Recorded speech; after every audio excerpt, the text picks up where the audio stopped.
Hi, Dr. Gaxno Perry. I'd like to share with you some things about faith, focusing, and follow through today. First of all, what's faith? You see, we have this tendency to think that faith is just a belief that religious people have. But you and I, if we're going to reach our highest ideals and meet our greatest aspirations in life, we've got to have faith. And it's not just faith in God, but faith in ourselves, faith in a system of doing things.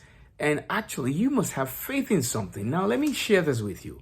There are measurable changes that take place in the brain that are referred today in neurosciences as what? Neuroplasticity.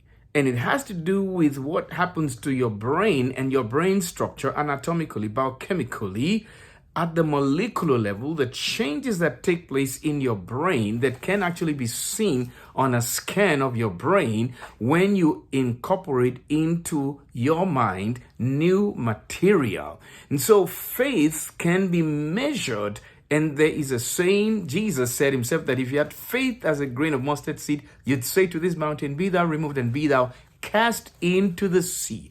So you must have faith not only in your dreams, you must have faith in the God who can help you overcome obstacles you may not be capable of overcoming. You must believe in yourself. But in order for you to have faith, you must have elements, building blocks for that faith.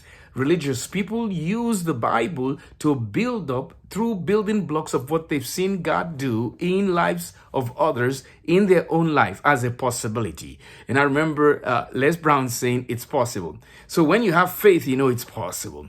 Not only must you have faith, before that faith reaches that incendiary level where your mind is activated with the fire that it needs, in the passion that it needs to drive you on to greatness and excellence and to fulfill your goals, there is one thing you must be able to do, and it's focus. You see, when you're able to focus, there's a story, and you've probably demonstrated that as a child, and we did that with the convex lens, where we direct the rays of the sun onto a piece of paper. When we get to the tiniest, finest focus, the paper begins to burn. And it's the same way when you dial into a radio station. I love to listen to jazz. So if you want to listen to a jazz station, 98.5 or whatever it is, if you get to 98.4, 42, you will not get the exact precise sound, and you might even get a lot of noise. But when you dial in, and so focusing means that you dial in into your dream, dial in and put all your energy, redirect everything and your attention on that one thing that you desire to accomplish. Guess what? I remember there's a saying in the Bible where Jesus said, I must work the works of him that sent me while it's still day, because the night cometh when no man shall be able to work. Now, moving forward, if you're focused and you have faith, you know, those two things, Paul says, are not enough. He said, show me your faith, I'll show you my faith by my works, which then means you must go through.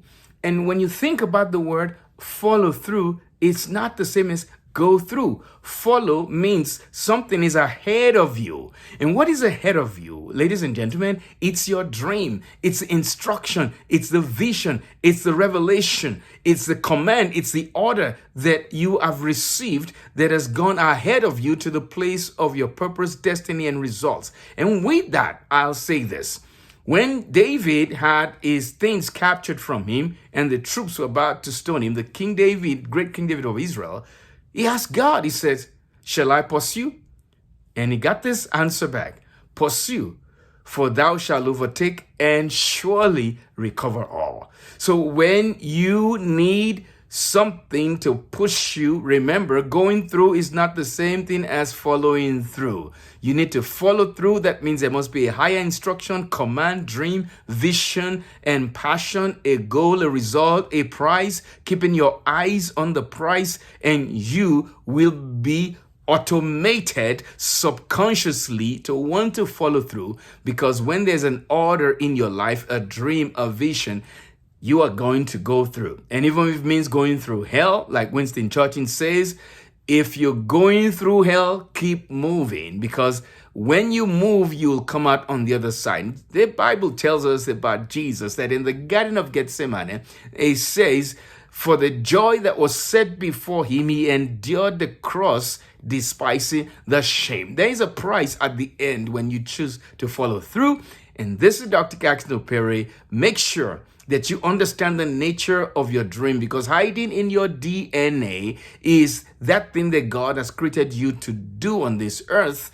Understand that, and then you will have faith enough to move mountains, and you will be able to focus all your energy and your time and resources on pursuing. And there is no doubt in my mind that you are going to not only follow through, you're going to get to it. Have a wonderful day.